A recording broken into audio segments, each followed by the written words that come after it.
भगवते वासुदेवाय।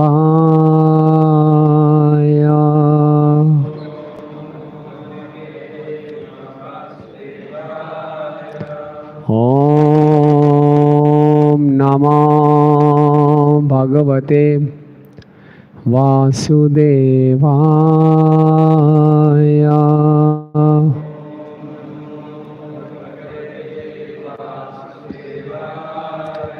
ॐ नमो भगवते वासुदेवाय।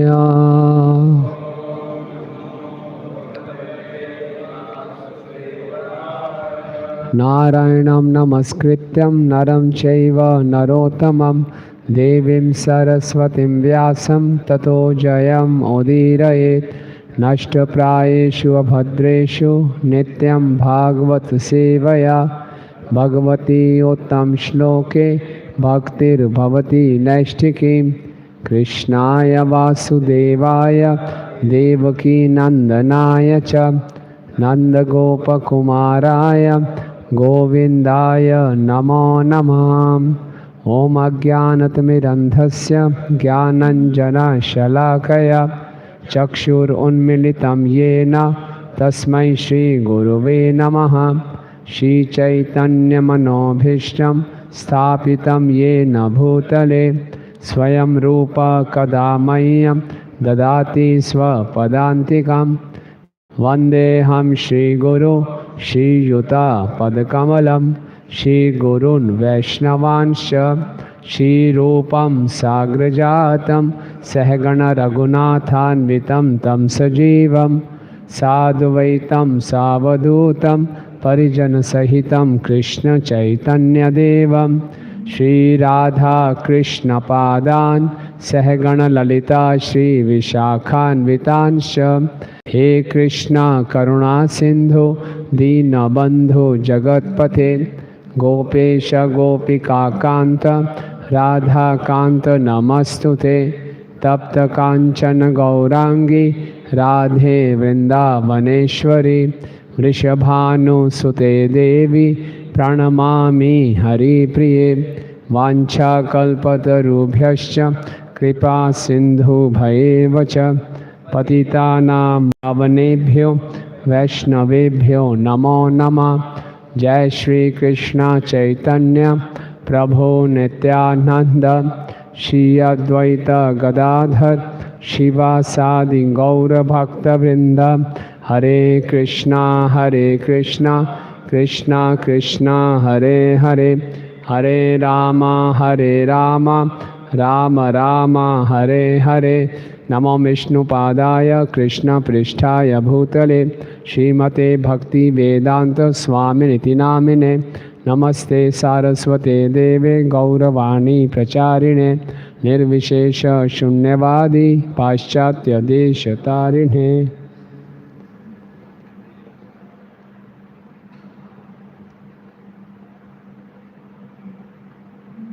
Hare Krishna. So we'll start from verse number 19.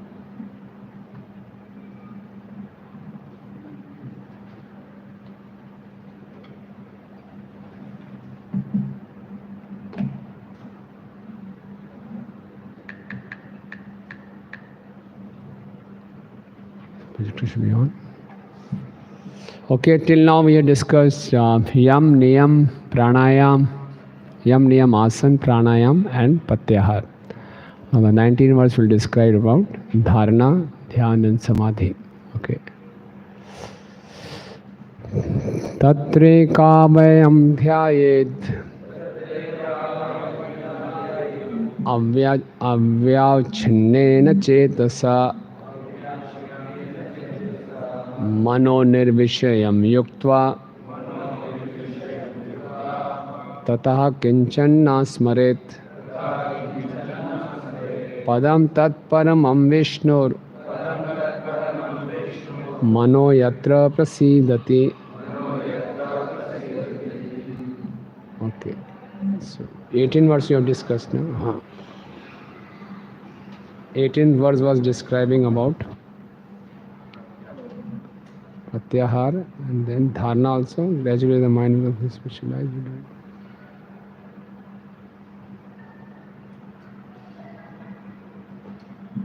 Okay. So, please translation, please. Thereafter, you should meditate upon the limbs of Vishnu, one after another, without being deviated from the conception of the complete body. Thus, the mind becomes free from all sense objects. There should be no other thing to be thought upon, because the Supreme Personality of Godhead, Vishnu, is the ultimate truth. The mind becomes completely reconciled in Him only. Okay. So what is Dharana, Dhyan and Samadhi? What are the difference? After Pratyahar there is Dharana, then Dhyan, then Samadhi. What is the difference between these three? Time span, yeah, and level of absorption. Dharana starts with a general remembrance of the Lord. Like first time once we come to the Radha Raspberry temple, they say, oh, your deities are very beautiful, Murti bahut achhi hai. But when we ask them what kind of dress they were wearing, what were the ornaments they were having, no, it was very good. One may not be able to tell exactly. But Dhyan is more specific on the limbs, individual limbs of the body. Those who are pujaris, when they see the deities, they focus on each and every limb. And they go into details, attention to details. Dharana is a general thing. Dhyan is very specific on individual limbs. And Samadhi is without interruption. Okay. So the first line of this verse is describing about Dhyan. Tatra eka avyayam dhyayet. Avyachinna chetasa. So that is Dhyan. That means with one mind only, one should avyayam on the limbs of the body, avyuchena, without being deviated from the complete form. One focuses on the individual limb of the body. That is Dhyan. But the next two lines are describing about this Samadhi.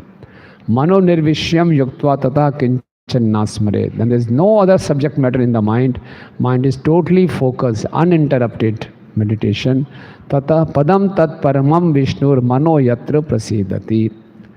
So he is fully absorbed in that, and then he receives impersonal liberation. Tata tat param vishnur padam tat paramam vishnur mano yatra prasidati. Prasidati, Prabhupada is translating, mind becomes completely reconciled in him only. And Vishwanath Thakur is translating that in which the mind is extinguished. He gives up his subtle body and he is liberated. Okay, that's what is there. Okay, so Prabhupada is describing about the deity worship. Okay, you can see that the Vishnu form of worship in the great temples of India are not therefore arrangements of idol worship, as they are wrongly interpreted to be by the class of men with poor fund of knowledge. They are different spiritual centers for meditation on transcendental limbs of the body of Vishnu. So our temples are like meditation centers for the meditation on the transcendental limbs of the body. The worshipable deity in the temple of Vishnu is identical with Lord Vishnu by the inconceivable potency of the Lord. Therefore, near persons who are unable to sit down tightly at one place and then concentrate upon Pranam Onkar or the limbs of the body of Vishnu, as recommended here by Sukdev Goswami, the great authority. Okay, so for us, the Dhyan is, if you see, in the third canto, Lord Kapila will explain in detail how to meditate gradually from the limbs of the body, rising from the lotus feet up to the face of the Lord. Okay. Okay, 20th verse. Rajastamobhyam akshiptam vimodam mana atmanha yached dharnaya dhiro hanti yatat kritam malam. Yes, please, translation. One's mind is always agitated by the passionate mode of material nature and bewildered by the ignorant mode of nature. But one can rectify such conceptions by the relation of Vishnu and thus become pacified by cleansing the dirty things created by them. Okay. No, it's not so easy because what is the mind is filled with previous sanskaras. So it's very difficult to make the mind, rest or make the mind peaceful. So mind may again be agitated by mode of passion and ignorance. Again, one can make the mind peaceful by relation of Vishnu. Again, by dharana, one can again make the mind peaceful. Okay. Okay. So first paragraph you can read, Prabhuji. Person generally conducted by. Persons generally conducted by the modes of passion and ignorance cannot be bona fide candidates for being situated in the transcendental stage of God realization. Only persons conducted by the mode of goodness can have the knowledge of the supreme truth. Effects of the mode of passion and ignorance are manifested by too much hankering after wealth and woman. And those who are too much after wealth and women can rectify their leanings only leanings only by constant remembrance of Vishnu in his feature composed of impersonal potencies. Generally, the impersonalist or monist are influenced by the modes of passion and ignorance. Such impersonalists think of themselves as liberated souls, but they have no knowledge of the transcendental personal feature of the absolute truth. Actually, they are impure in heart on account of being devoid of knowledge of the personal feature of the absolute. In the Bhagavad Gita, it is said that after many hundreds of births, the impersonal philosopher surrenders unto the personality of Godhead. To acquire such a qualification of God realization in the personal feature, the neophyte impersonalist is given a chance to realize the relationship of the Lord in everything by the philosophy of pantheism. Okay, good. Yasya sandhare manayam yogino bhakti lakshana आशु संपद्यते योग आश्रयम भद्रमीक्षित. O king, by this system of remembrance and by being fixed in the habit of seeing the all good personal conception of the Lord, one can very soon attain devotional service to the Lord under his direct shelter. So here it is talking about yogino bhakti lakshana. So it's Prabhupada is translating as a bhakti yoga. Actually it is our acharyas, other acharyas saying it is bhakti mishra yoga, because even this yoga one cannot attain success without the mixture of devotional service. So it's talking of bhakti mishra yoga. Okay. Now Prabhupada is writing, success of mystic performance is achieved only by the help of devotional attitude. So all these paths they can attain success only if there is a mixture of bhakti. Okay, so it's talking of bhakti mishra yoga. Now Parikshit Maharaj has 3 questions. Verse number 22. Rajo ovacha yatha sandharyate brahman dharna yatra sammata yadrishiva haredashu purushasya manomalam. Please write. The fortunate king Parikshit, inquiring further, said, O Brahmana, please describe in a full detail how and where the mind has to be applied and how the conception can be fixed so that the dirty things in a person's mind can be removed. Okay. So how dharana is accomplished? What is the bona fide object of dharana? And how quickly one can remove the contamination of mind? So there are 3 questions. How one accomplishes the dharana? What is the object of dharana? Dharana ashraya. And how can mind be purified of all contaminations? Purushasya manomalam yatha sandharite brahman dharna yatra sammita yadrishiva haredashu purushasya manomalam. So now Srila Prabhupada's purport and then we'll discuss. Yeah. Read Prabhupada's purport, please. purport. Full purport, please. The dirty things in the heart of a conditioned soul are the root cause of all troubles for him.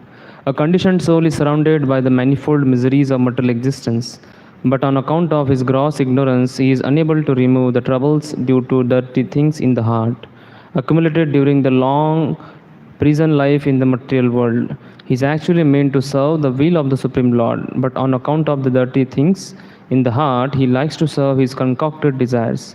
These desires, instead of giving him any peace of mind, create new problems and thus bind him to the cycle of repeated birth and death.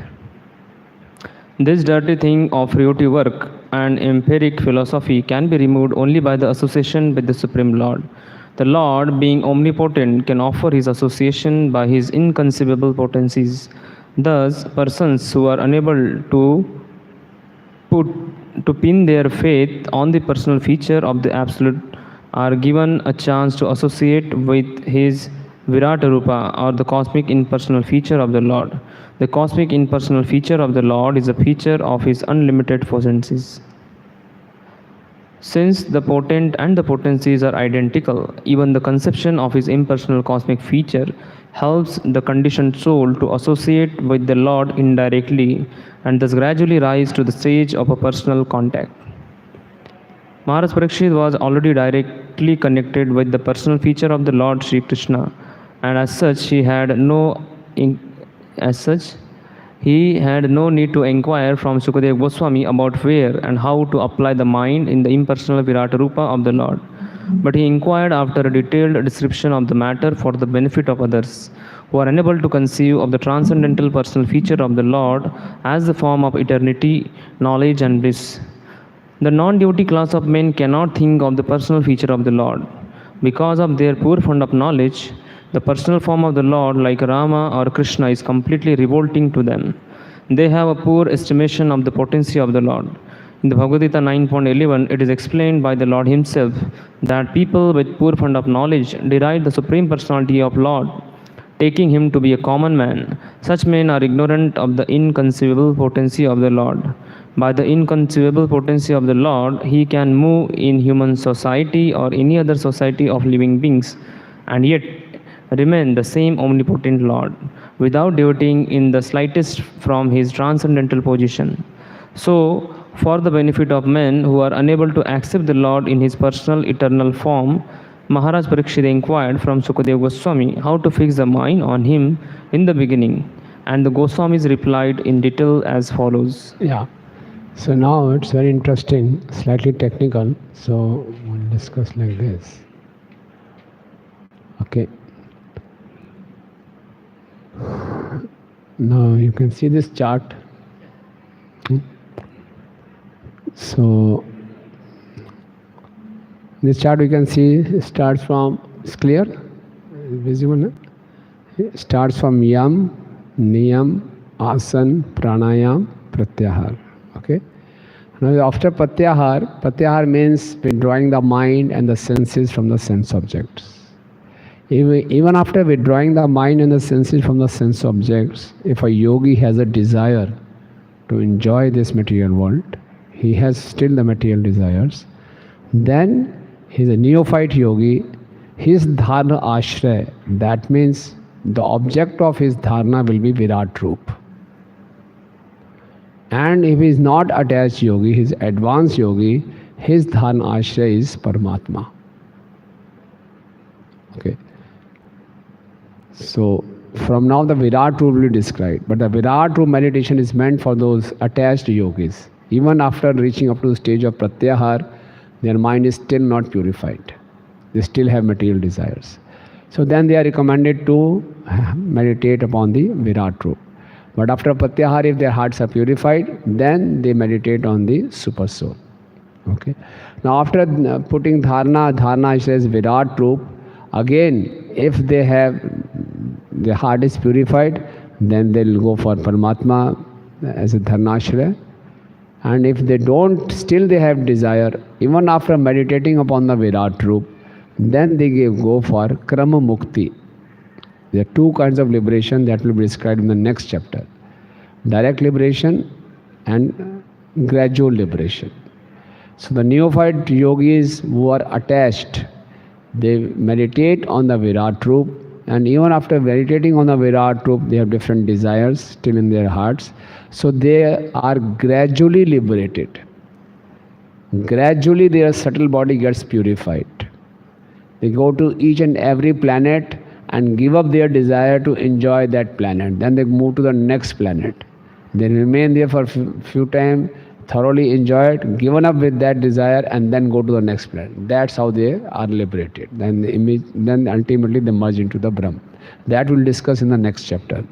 And here, if they meditate on the Paramatma, Dharana Ashraya is Paramatma, and then from Dharana to Dhyan, and Dhyan to Samadhi, and from Brahm realization, then they achieve liberation by Shat Chakra Yoga. Shat Chakra, Muladhara Chakra and all those chakra, and from here they release their soul and they go to the impersonal, they merge into the impersonal Brahm. That will be discussed in the second chapter.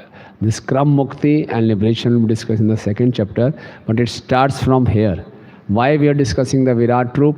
Because Parikshit Maharaj had asked how to purify the mind if the mind is still agitated by modes of nature, modes of passion and ignorance. So for such yogis, there is a Virat Roop meditation. Okay, so now we'll start the description of Virat Roop. And how it is there, why it is discussion of Virat Roop is there. That's why this chart is shown, so that we can get the overall picture. And the devotees who are purified of their desires, they straight away have dharana on the Paramatma feature. And from the Paramatma feature dharana to Dhyan and liberation, then they perform Shat Chakra Yoga and they are liberated. But those who still have desire, they go for Krama Mukti. And the Kram Mukti means they go to different planets and gradually give up their desire for enjoyment. Okay.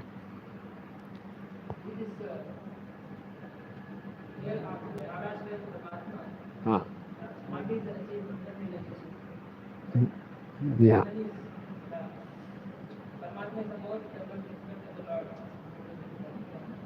Yeah, so they have Brahm realization, yes. Yes, they meditate on the Paramatma, okay, and Paramatma is a personal feature. But for such yogis, their desire to be free from the misery of the material world is so strong, they just want to merge into the Brahm. Although they have seen the Paramatma form, attractive form of the Paramatma, but because they are so much frustrated with the material world, they don't want to take any chance of any forms. They just want to merge into them. But some yogis, they may opt for the personal feature of the Lord and they become devotees. Then after Samadhi, they may go to Brahma Loka. And in Brahma Loka, they associate with devotees and then they go. Anyone else? Okay, so all these terms will be described in detail in the next chapter. So, but to have the overall picture, why we are discussing Virat Roop, why Shukdev Goswami is all of a sudden discussing Virat Roop, so we should have this idea. Okay.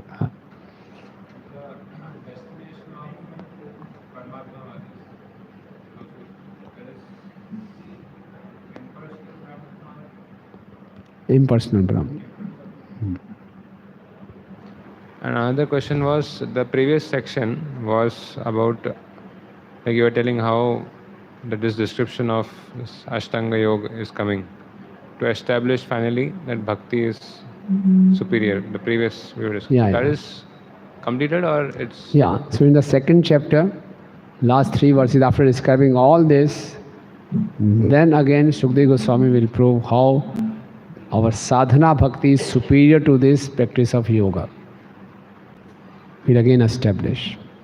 So after this it will come. Yeah, after establishing this full liberation process, he says the Ashtanga Yoga has to go through all this process, but he wants to take to sadhana bhakti, he can easily attain prem.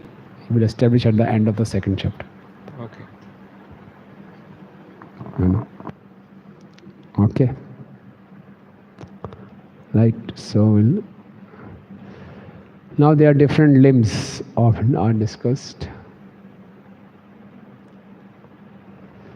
Verse number 23. Shri Shuka Ovacha Jitasano Jitashvaso Jit Sango Jitendriya Sthule Bhagavate Rupe Manha Sandhyayadhya. Yes. Sukadeva Goswami answered, one should control the sitting posture, regulate the breathing process by the yogic pranayam, and thus control the mind and senses, and with intelligence apply the mind to the gross potencies of the Lord, called the Virat Rupa. So those who cannot focus on the personal form of the Paramatma, as mentioned in verse number 21, verse number 21 was saying, Yasya Sandadharam Yogino Bhakti Lakshana Bhakti Mishri Yoga. Those who cannot do because their mind is agitated, they concentrate on the Virat Rupa of the Lord. Okay? Right? So, nice purport. You can read purport with the materially absorbed mind. Purport, please. The materially absorbed mind of the conditioned soul does not allow him to transcend the limit of the bodily conception of self, and thus the yoga system for meditation, controlling the sitting posture and breathing process, and fixing the mind upon the Supreme, is prescribed in order to mold the character of the gross materialist. Unless such materialists are able to cleanse the materially absorbed mind, it is impossible for them to concentrate upon thoughts of transcendence. And to do so, one may fix one's mind on the gross material or external feature of the Lord. The different parts of the gigantic form of the Lord are described in the following verses. The materialistic men are very anxious to have some mystic powers as a result of such a controlling process.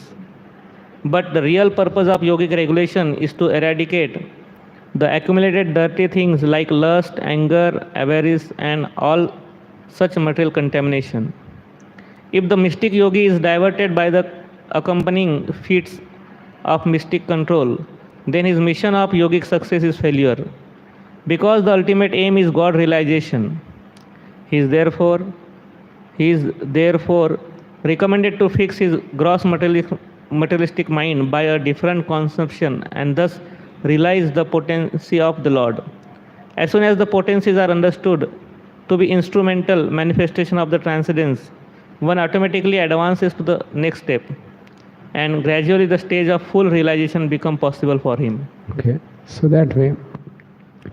So, like yesterday we were discussing, if one focuses on the Virat Rupa of the Lord, so gradually he is accepting the Purusha avatars. He is accepting the material potencies of the Lord. So that way he is approaching towards the God realization. Okay. Okay, then you can read the translation, 24th verse.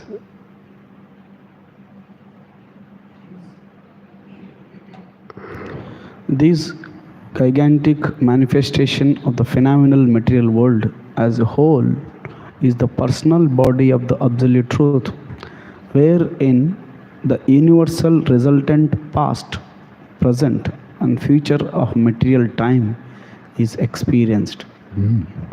So, you can read the commentary of Krishna Chakra Thakur, it's on the screen. Visheshaha means the samashti, universal form. By meditating on all things heard and seen as form of the Lord, as the Lord's outstanding vibhutis, hatred, hatred and envy and the other bad qualities should never appear in the mind. Thus, the heart becomes pure with the absence of those negative qualities. With the purity of heart, dharana and the form of the Vishnu, with the spiritual form becomes easy. Sat means only effects. Okay. So, everything in this world is a kind of one of the limb of the Lord, on Lord's Vibhuti, so automatically all the negative emotions, hatred, envy, etc., that will disappear from our heart. That is the purpose. That's how the heart gets purified. If we see everything connected with the Lord, then we'll give up the tendency to enjoy that part. And if you give the enjoying mentality, so our hatred and envy will also come down. Okay.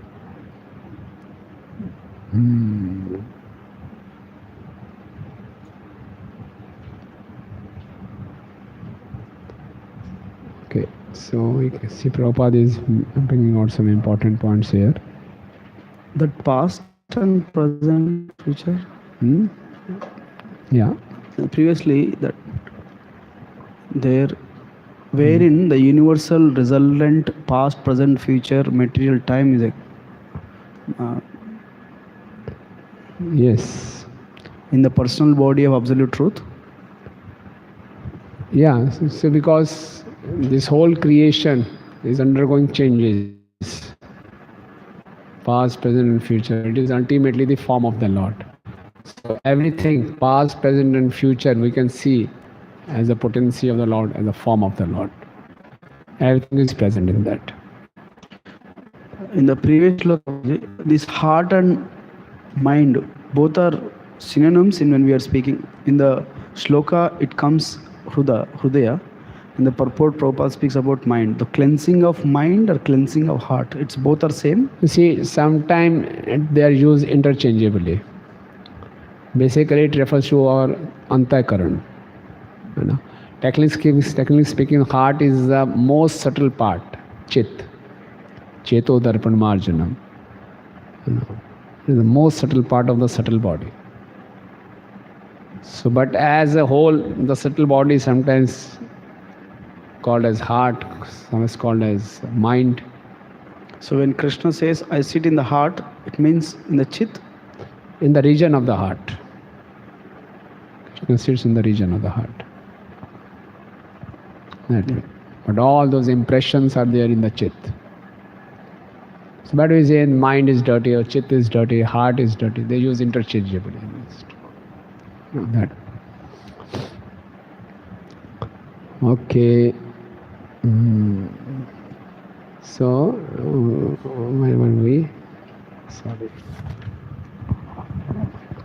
Yes. So Prabhupada is writing here. If you can read from here. From here. The second line on the screen.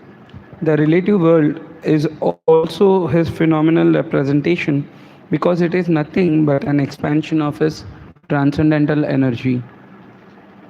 Although he is in his abode, his energy is distributed everywhere, just as the sun is localized as well as expanded everywhere. Since the rays of the sun, being non-different from the sun, are accepted as expansions of the sun disk. In the Vishnu Purana, it is said that as fire expands its rays and heat from one place, similarly the Supreme Spirit, the personality of Godhead, expands himself by his manifold energy everywhere and anywhere.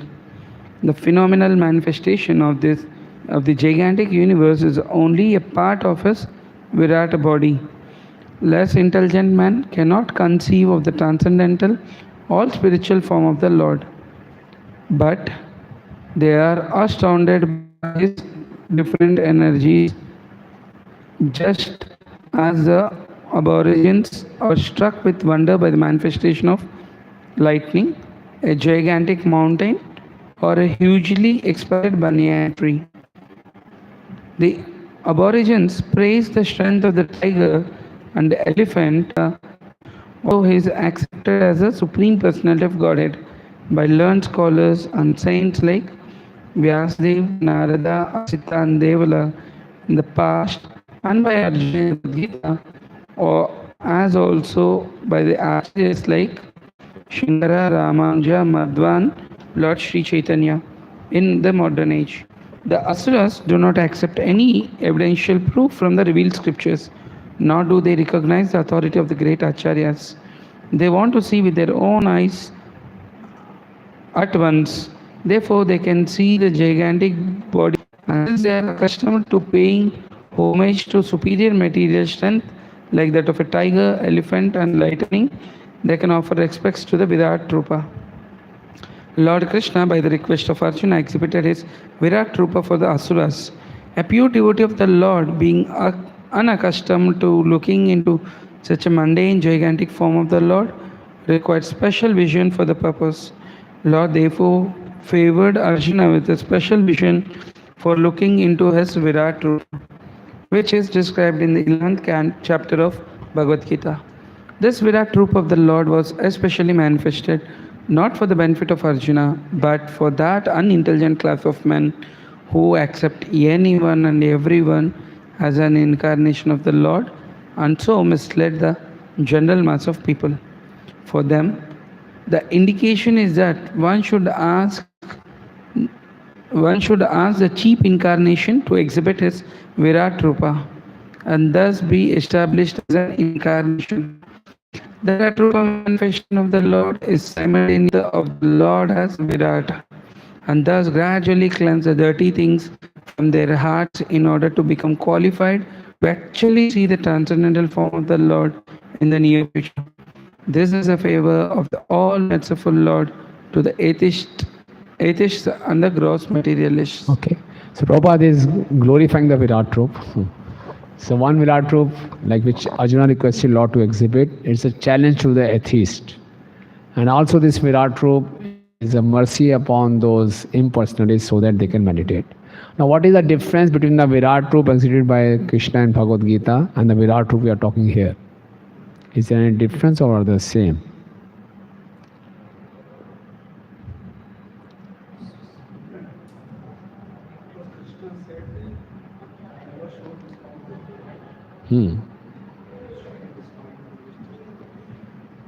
Speak on the mic.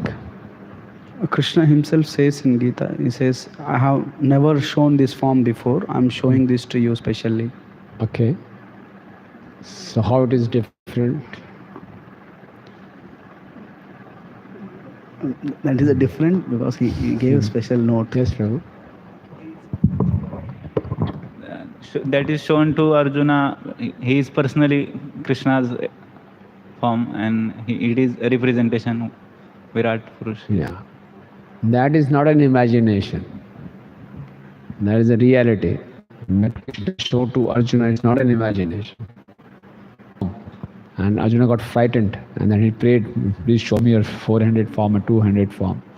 So that is similarly the Virat Rup shown by Krishna to Arjuna, Duryodhana. It was also not an imagination. It was the potency of Krishna. He showed him. Similarly, the form he showed to Yashoda Maiya. It was not an imagination. They could have the darshan of Virat Rup. Chaitanya Mahaprabhu, Advaita Acharya. It was not an imagination. But this Virat Rup, it is a tool for the impersonalist to meditate. It's an imagination. Okay, there's a difference. Okay. That's how Prabhupada is writing. The Virat Rup manifestation of the Lord is simultaneously a challenge to the atheist and the favor for the asuras. How it is a favor for us? It lets them meditate. Because requested Lord to show so that the asuras don't believe, don't meditate. And will purify their heart. Okay. Andakoshe sharirasmin Sapta varana samyute Vairanashraya. Yes. The gigantic universal form of this personality of Godhead within the body of a universal shell, which is covered by sevenfold material elements, is the subject for the Virat conception. Okay. Okay. So, now the description of Virat Rupa is starting, right? So one can read the translations. Persons who have realized it have studied that the planets known as the purport outside the bodily existence of the Supreme Godhead, they manifested cosmic existence as reality. Everything and anything of the manifested world rests on Him, as confirmed in Bhagavad Gita 9.4. But that does not imply that everything and anything in the vision of materialists is the Supreme Personality. The conception of a universal form of the Lord gives a chance to the materialist to think of the Supreme Lord. But the materialist must know for certain that his visualization of the world in a spirit of lording over it is not God realization. The materialistic view of exploitation of the material resource is occasioned by the illusion of the external energy of the Lord. And as such, if anyone wants to realize the supreme truth by conceiving of the universal form of the Lord, he must cultivate the service attitude. Unless the service attitude is revived, the conception of Virat realization will have very little effect on the seer.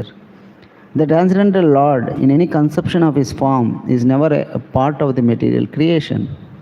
He keeps his identity as Supreme Spirit in all circumstances and is never affected by three material qualities.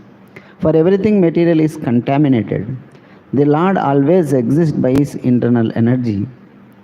The universe is divided into 14 planetary systems. 7 planetary systems called Bhur, Bhuvar, Swar, Mahar, Janas, Tapas and Satya are upward planetary systems, one above the other. There are also 7 planetary systems downward, known as Atal, Vithal, Sutal, Talatal, Mahatal, Rasatal and Patal, gradually one below the other. In this verse, the description begins from the bottom because it is in the line of devotion that the Lord's bodily description should begin from his feet. Sukadeva Goswami is recognized devotee of the Lord and he is exactly correct in the description. So although it's an imaginary form, but still Sukadeva Goswami is following the etiquettes. He's starting from the bottom. That Rasatala is his feet. Okay. Next Prabhu translation.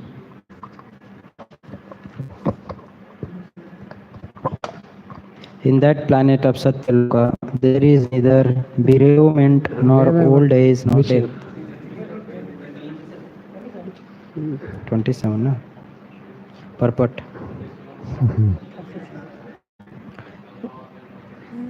27th translation. 20.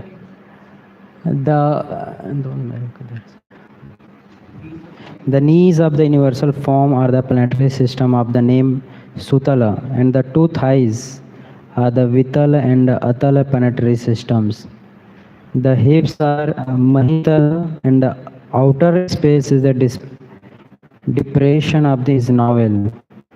Okay. 28th. The luminary planetary system. His neck is the Mahar planets. His mouth is the Janus planet, and his forehead is the Tapas planetary system. The topmost planetary system, known as Satyaloka, is the head of he who has 1,000 heads. Okay, purport. Read the purport. The effulgent luminary planets like the sun and the moon are situated almost in the meet place of the universe, and as such they are to be known as the chest of the original gigantic form of the Lord.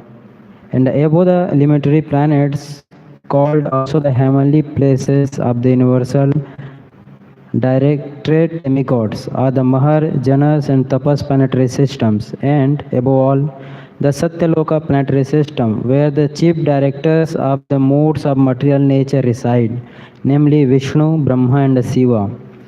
This Vishnu is known as the Sirodakshaya Vishnu, and he acts as the super soul in every living being.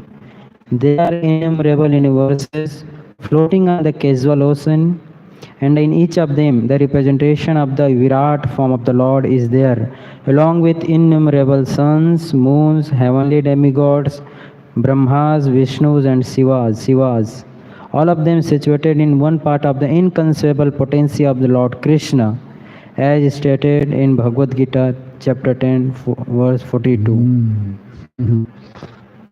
Very nice. Next, please.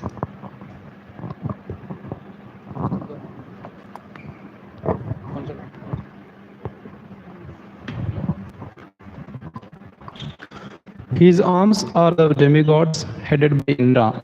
The 10 directional sides are his ears, and physical sound is his sense of hearing. His nostrils are the smell. His mouth is the blazing fire. Now his individual limbs can describe. So the order being described. description of the gigantic form of the personality of God made in the 11th chapter of the Bhagavad Gita is further explained here in the Srimad Bhagavatam. The description in the Bhagavad Gita 11:30 runs as follows: O Vishnu, I see you devouring all people in your blazing mouths and covering all the universe by your immeasurable rage, scorching the world. You are student of the Bhagavad Gita. Both of them are the signs of Krishna, the absolute truth, and so they are interdependent. The conception of the Virat Purusha include all the dominating demigods as well as the dominated living beings. Even the minutest part of a living being is controlled by the empowered agency of the Lord. Since the demigods are included in the gigantic form of the Lord, worship of the Lord, whether in his gigantic material conception or in his eternal transcendental form as Lord Sri Krishna, also appeases the demigods and all the other parts and partials, as much as watering the root of a tree distributes energy to all of the tree's other parts. Consequently, for a materialist, also worship of the universal gigantic form of the Lord leads one to the right path. One need not risk being misled by approaching many demigods for fulfillment of different desires. The real entity is the Lord Himself, and all others are imaginary, for everything is included in Him only. Okay. So this universal form, all devatas are also included. Like this verse says, his arms are the demigods headed by Indras. The 10 directional sides are his ears. Physical sound is his sense of hearing. His nostrils are two Ashwini Kumars. Fragrance is sense of smell. So that way, universal form includes all the demigods also. Okay. Please, next translation. Prabhuji. Yes. It's told that form is imaginary. So it is told in the sense that the form manifestation is temporary. In that sense, it's imaginary because the things which are there, they are real but temporary. Manifestation is also temporary, and the form is also temporary and imaginary. But things which constitute the form, they exist. So how this form is imaginary? Yes, as a constitute they exist. Good question. So directional. The same description is almost like they are. So they are, because Krishna, Arjuna had desired to see that form, and Krishna had shown that form. Krishna had told Arjuna to imagine this form. Krishna showed that form, and Arjuna was even trembling out of fear. Okay, that was a real form. That's not an imagination. Arjuna did not imagine it. But it's a meditative tool for the impersonalist. They imagine. So maybe they have taken it from Bhagavad Gita, like Arjuna is. They are the Uttamadhikari, see each and everything as a convinced of the personal form of the Lord. He knows all this material world has come into being. It is the manifestation of his external potency. So out of the love, whatever he sees, jare dekhi tare hai ishta dev spruti. So whatever he sees as a form of Krishna. That is an altogether different vision. Here he is forcing himself. He is totally impersonalist. So he says, okay, if you see the 10 directions, imagine it is the ears of the Lord. Okay, that way. So it's a completely different thing. okay. Thank you, Prabhuji. Yeah, please. This 25th shloka, if you can explain little bit. Yeah, the 25th one. The gigantic universal form, the sanity of Godhead within the body of the universal shell. So within the body of the universal shell is like universal form is itself the whole universe, right? Like basically, that's what the whole comparison is. The Virat Rupa is itself the whole universal form of the Lord. So within the shell of this universe means. Yes, you see, each and every universe we can think as a different Virat Rup. And this Virat Rup is an extension of Garbhodakshai Vishnu. So Garbhodakshai Vishnu is within the universal shell. Correct. So that way, the whole Virat Rup is within the universal shell. And the liberation means, because by meditating all this form within the universal shell, in the next chapter we'll read, study how the yogi crosses this universal shell, all the 7 layers, and then goes into impersonal. The mind on this universe, on within this shell only. That's why all the 14 planetary systems has taken as the limbs of the Lord. Right. Should we? With the Lord, especially Ishtadev. Yeah. We hear in Chaitanya Charitamrita, Advaita Acharya got bewildered by one particular shloka of Bhagavad Gita. I think it's to relate this verse as in terms of pure devotion service. Yes. To explain this, Lord Chaitanya Mahaprabhu himself he explained this verse. Can you please describe something about this? It's a pastime. It's a pastime. Vedacharya is also, Supreme Lord is Mahavishnu. How Lord is having Sarvata Panipadam, how his hands are everywhere, his eyes are everywhere. So he could not think of it. And then he fasted for a day. And then Lord explained to him. So he is Supreme Lord himself, a kind of a pastime. And not with this. Lord didn't say meditate on my universal form. But when he desired to see the universal form, Lord Chaitanya Mahaprabhu showed him the universal form. Okay. Right. We were on which verse?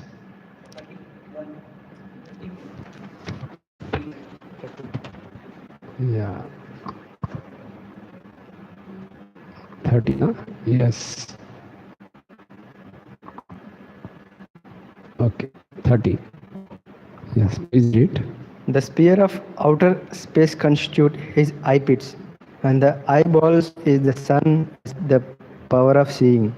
His eyelids are both the day and night, and in the movements of his eyebrows, the Brahma and similar supreme personalities reside. His palate is the director of water, Varuna, and the juice are essence. Okay. Read the purport, please. To common sense, the description in this verse appears to be somewhat contradictory, sometimes as the outer space sphere, but there is no room for common sense in the injection of the Shastras.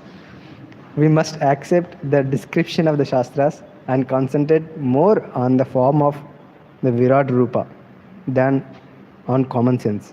Common sense is always imperfect, whereas the description in the Shastras is always perfect and complete.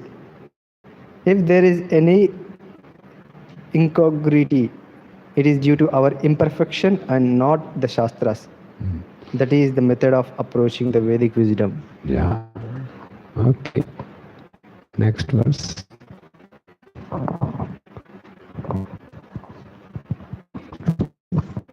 Jaws of teeth are Yama, god of death, who punishes the sinners.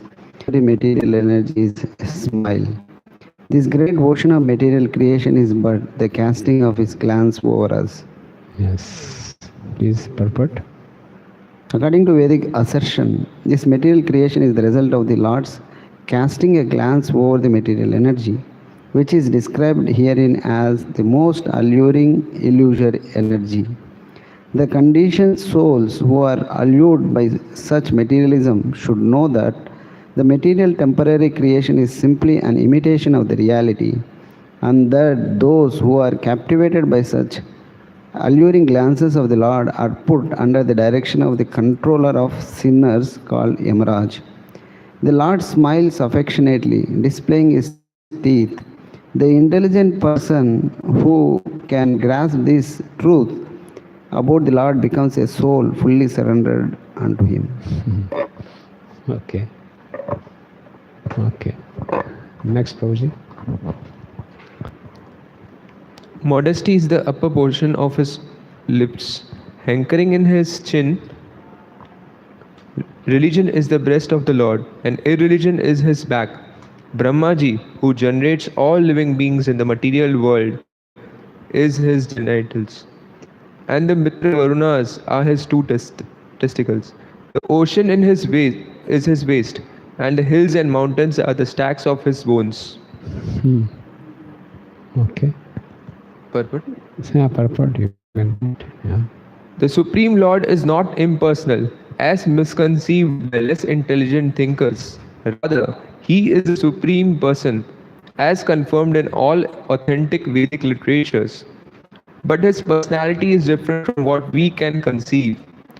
It is stated here that Brahmaji acts as his genitals, and he is complete with all bodily organs. They are of different types with different potencies. When the Lord is described as impersonal, therefore, it should be understood that his personality is not exactly the type of personality found within our imperfect speculation. One can, however, worship the Lord even by seeing the hills and mountains, or the ocean and the sky, as different parts and parcel of the gigantic body of the Lord, the Virat Purush. The Virat Roop, as exhibited by Lord Krishna to Arjuna, is a challenge to the unbelievers. Yeah. Okay. Yeah. Condemning. Why? Where? No, he's not condemning. He's saying that the teeth are the yum. Where's that? Which verse? 31st verse. The conditioned souls who are allured by such meditation should know that material temporary creation is simply an imitation.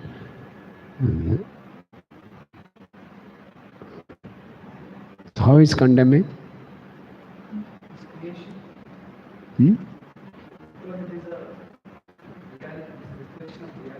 Yeah.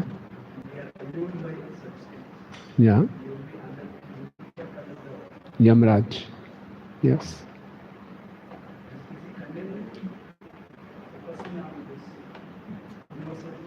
No, he's not condemning. The purpose of all this is that how the Lord's limbs acts. Okay. So what are the yam? His teeth are the yam. Smile is the maya. It's just a description. He's not condemning that they will remain under Yamraj or... Interesting. What will be described in the 3rd canto also. And the 5th chapter also. Again, the universal form will come. So it's a bit of austerity. But it is recommended that we develop some appreciation for the universal form.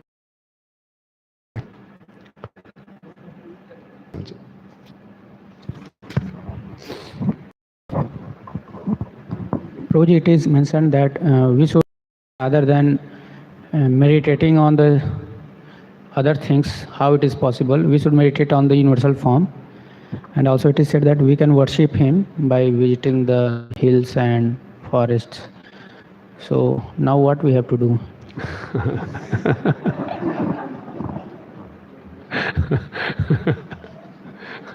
So our sadhana is not chanting 16 rounds. We'll go to the forest, offer obeisance to the tigers, elephants. So this is the first step in God realization. And by Srila Prabhupada chanting the name, chant it nicely, acknowledge now our faith in the personal form. We are so fortunate that we are aware of the personal form. But we are not realizing, but we are aware the Lord has a personal form.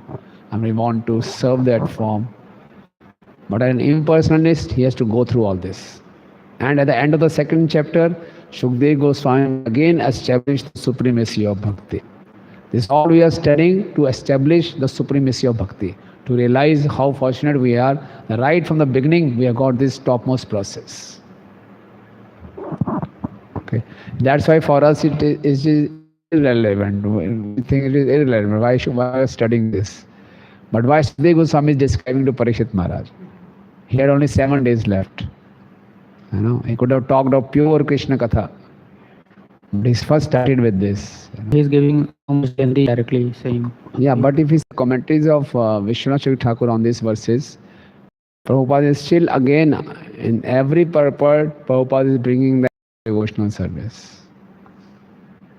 And Prabhupada is even describing all these aspects from the angle of bhakti only.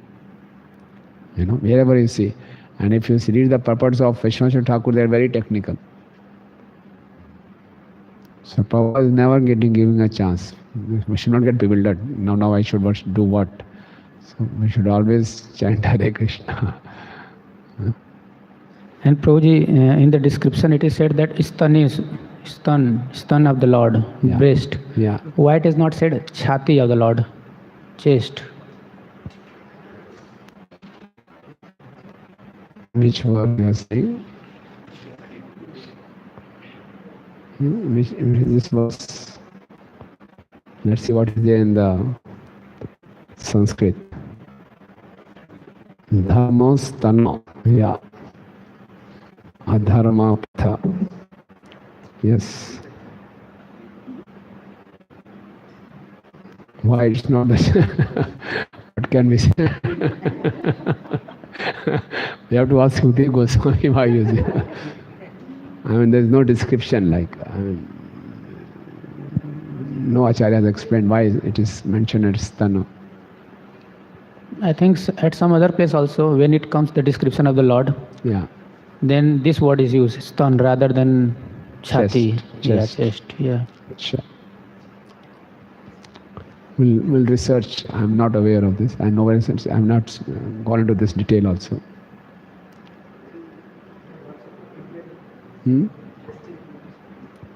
What is that?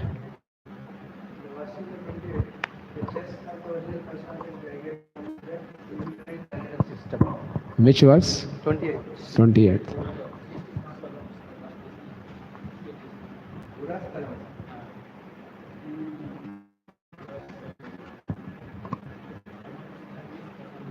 Ura, yeah. Ura Salam. High chest. I mean, normally the stana is used for the females, but in the chest, like the Lord also has the stana. Maybe that part they are saying. You know. This, while you were answering his question, that this is imagination only. The Indra exists, everything else exists, but the arms of the Lord is like an imagination, sort of. Yeah. Yeah. So why to imagine then? It's like an illusion, basically. So like that is not very much appreciated. Like here also now in this 31st shloka, it is said that the most alluring illusory material energy is a smile. Yeah. The smile of the Lord is considered to be all auspicious. So when it is described like that, so why to imagine? You see, because we have been told the topmost thing, for us it is becoming we are not able to relate with it. But Sukhdev Goswami is describing all those things from the point of view of those impersonalists. We are convinced Krishna has a form, beautiful form. We have described it also, we have read it also. You know, so we have appreciated it also. But now is Sukhdev Goswami is describing from the point of view of those impersonalists. We totally believe Lord is formless. From there it is starting, first step in God realization. That means the form is there, and that's how in the Bhagavad Gita, you know, when Krishna showed the 11th chapter, that form to Arjuna. Yeah, but they don't believe. The impersonalists don't believe. They don't believe. So,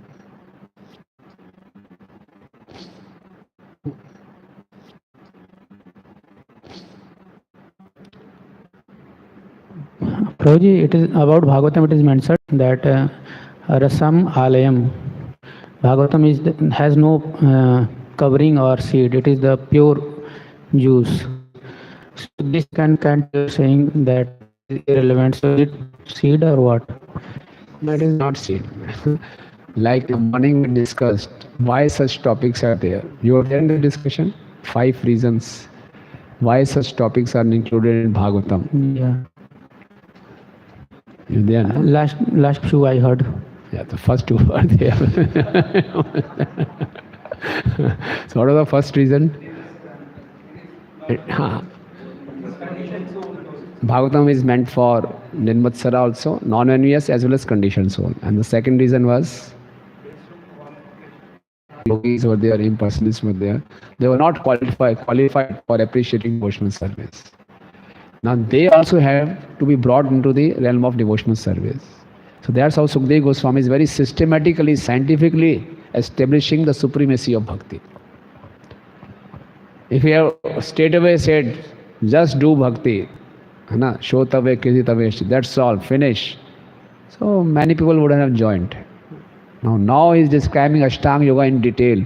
So they are also convinced, yes, this person knows about our process also. And after describing it, he'll again establish the supremacy of bhakti. So then we can bring such people also in pure devotional service. That is the whole purpose.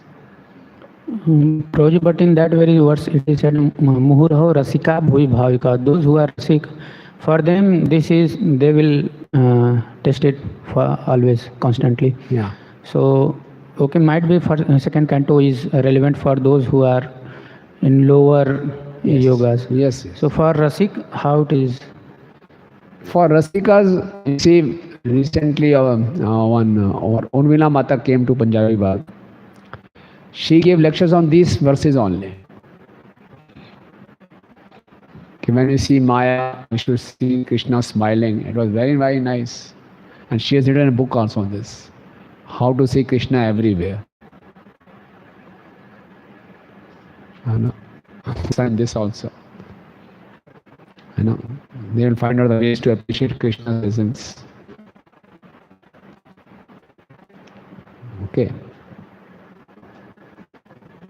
Unfortunately, I am not that restrictive. So,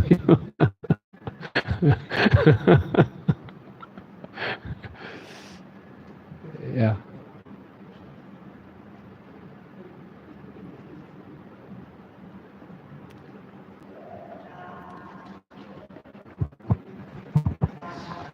Continuing this question is when I asked the question that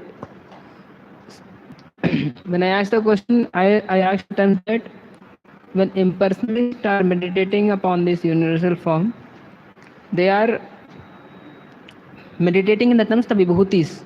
For appreciating the vibhutis, it may not be necessary that they are sitting and they are imagining the whole form. By seeing the universe, they are appreciating that particular thing, meditating on a particular thing. Is it like that? Or they are imagining the whole form and thus meditating upon that? You see, we don't know the exact process. How Prabhupada is explaining and Acharya is explaining. This is a tool for them for meditation. Okay. So, I mean, what I can understand is the vibhutis are there. Sun is there, moon is eyes, or there is ears, or sense of smell. Whose vibhutis? So they are then connecting it with the limbs of the Lord. So that way, then they start appreciating the personal form of the Lord. Connecting means, okay, which carry water are the hairs on his head. The terminations of day and night are his rest, and the supreme cause of material creation is intelligence. His mind is the moon and the reservoir of all changes. Yes, next Prabhu.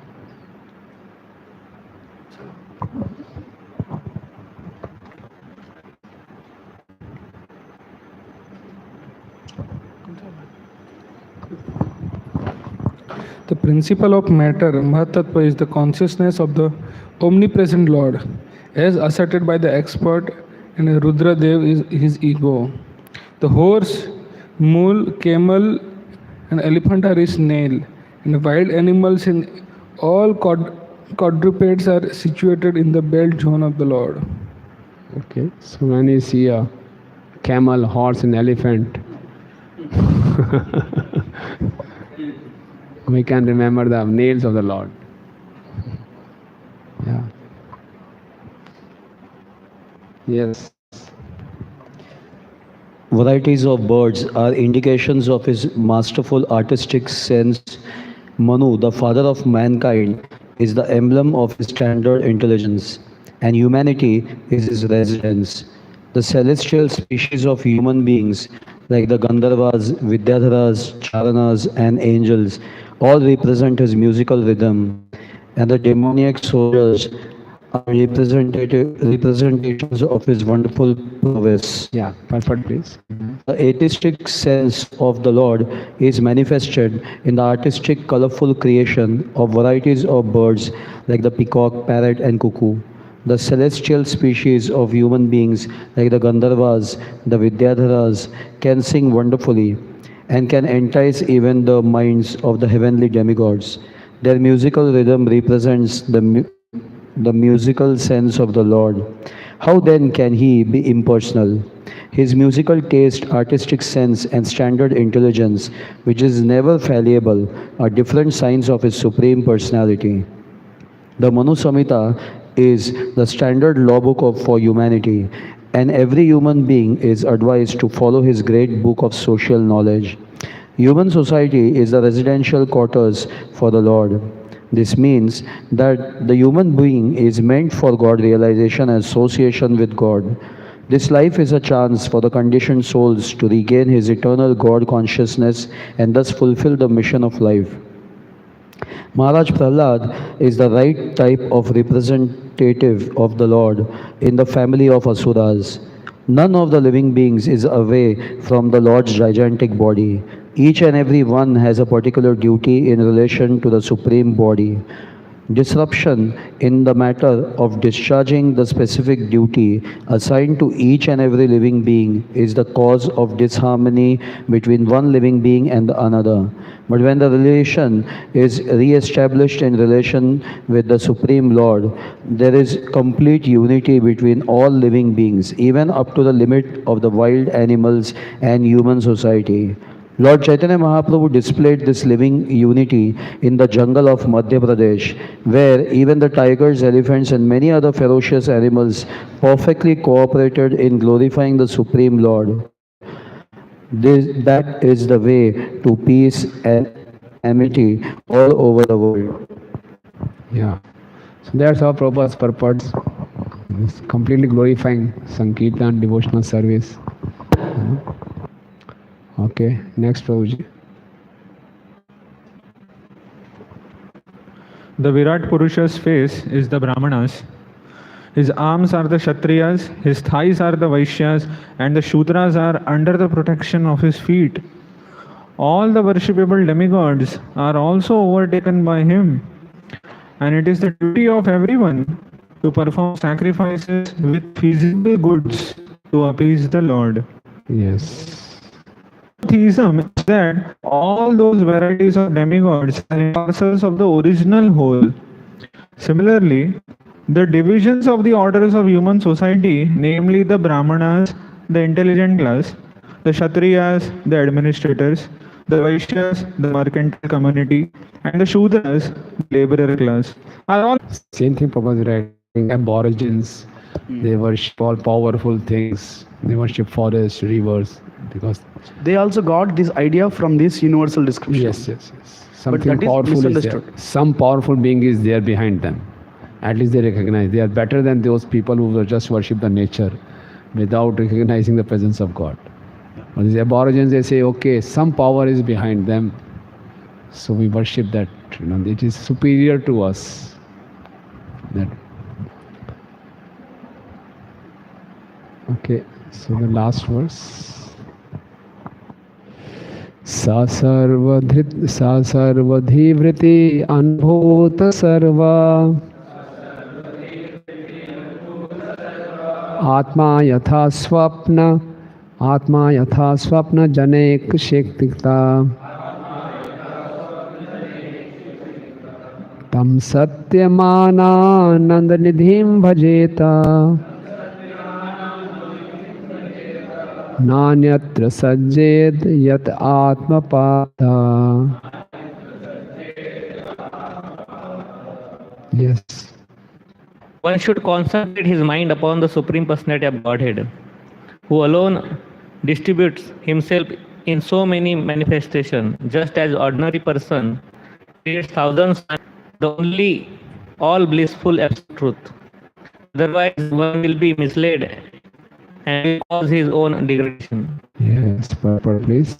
In this verse, the process of devotional service is indicated by the great Goswami, Srila Shukdev. He tries to impress upon us that instead of diverting our attention to several branches of self-realization, we should concentrate upon the Supreme Personality of God. Self-realization is, as it were, offering a flight for eternal life. Fight for eternal life against the material struggle for existence, and therefore, by the illusory grace of the external energy, the yogi or the devotee is faced with many allurement which can entangle a great fighter again in the bondage of material existence. A yogi can attain miraculous successes in material achievements such as anima and lagima, by which one can become more minute than the minutest or lighter than the lightest. Or in the ordinary sense, one may achieve material benediction in the shape of wealth and woman. But one is warned against such allurements because entanglement again in such a illusory pleasure means degradation of the self and further imprisonment in the material world.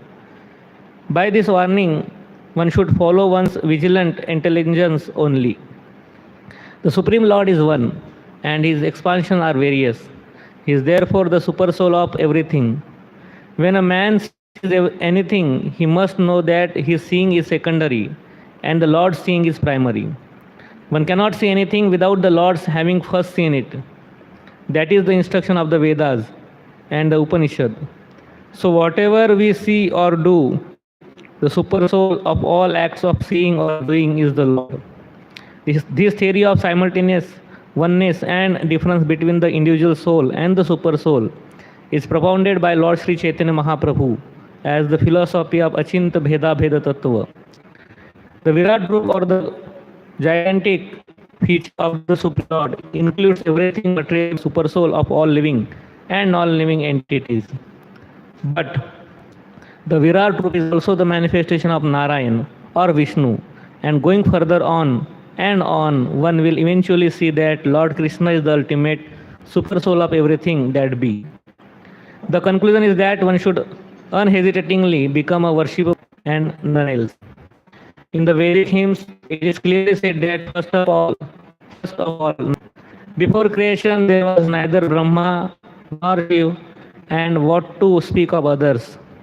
Sripad Shankaracharya has definitely accepted this, that Narayan is beyond the material creation, and that all other are within the material creation. The whole material creation therefore is one with and different from Narayan simultaneously, and this supports the Achinta Bheda Bheda Tattva philosophy of Lord Sri Chaitanya Mahaprabhu. Being an emanation from the glancing potency of Narayan, the whole material creation is non-different Bahiranga Maya, and is aloof from the internal. The example given in this verse very nicely is that of the dreaming man. The dreaming man creates many things in his dream, and thus he himself becomes the entangled seer of the dream and is also affected by the consequences. This material creation is also exactly a dream-like creation of the Lord, but he, being the transcendental super soul, is neither entangled nor affected by the reaction of such a dream-like creation. He is everything and nothing apart from him. Otherwise, he shall be overcome by the potencies of the material creation, one after another. It is confirmed in Bhagavad Gita 9.7 as follows: Sarva Bhutani Kaunteya Prakriti Required. The knowledge of this universal form will lead us to, oh, this is the limb of the Lord, so we won't exploit. Exploiting means hurting the body of the Lord. No. Behind.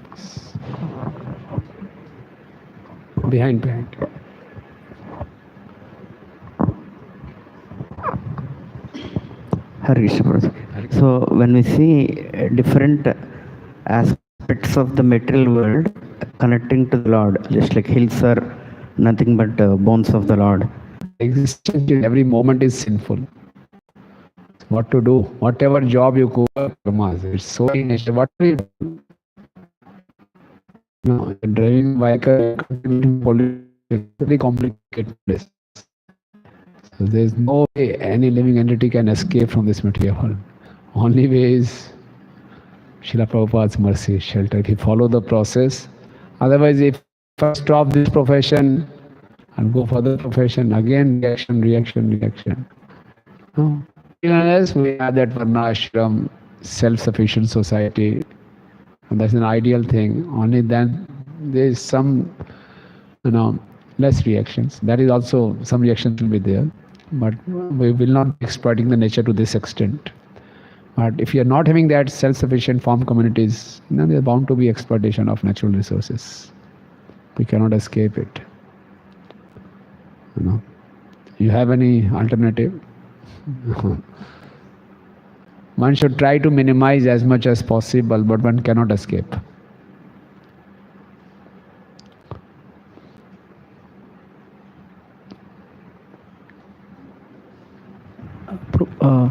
Here in the Bhagavatam, 3rd canto, 5th canto, we see that even this angry, laziness, there are also personalities, just like Indra, Indra Devi, also come in this Virat form, or no?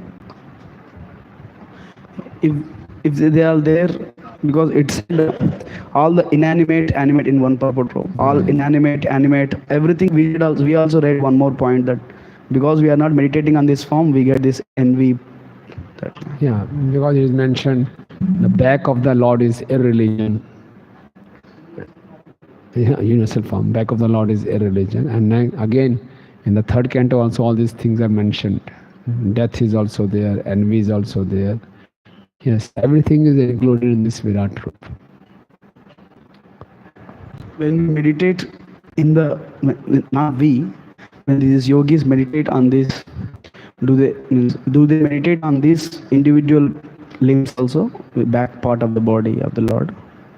If they see somewhere hatred or irreligion, they will be reminded of the back of the Lord.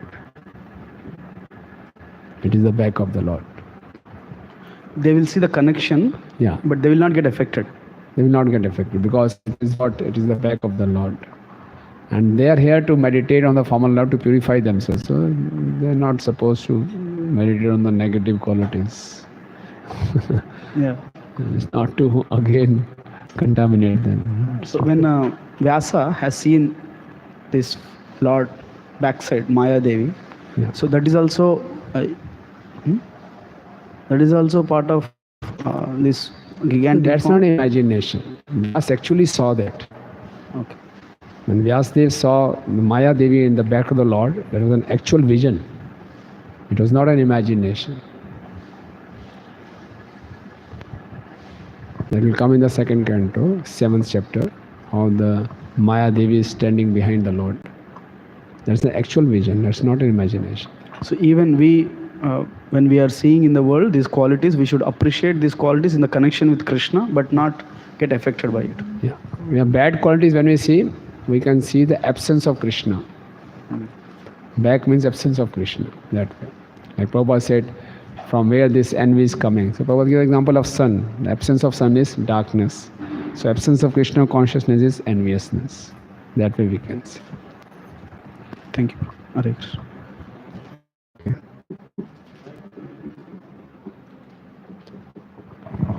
Hare Krishna.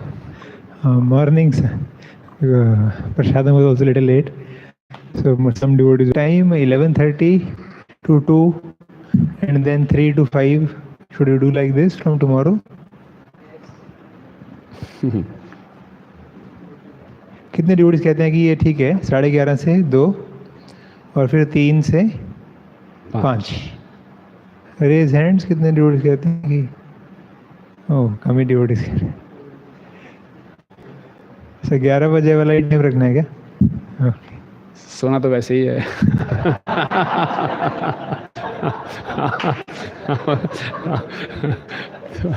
Why to waste half an hour? Even if we come at 11:30, there is no guarantee that we won't sleep.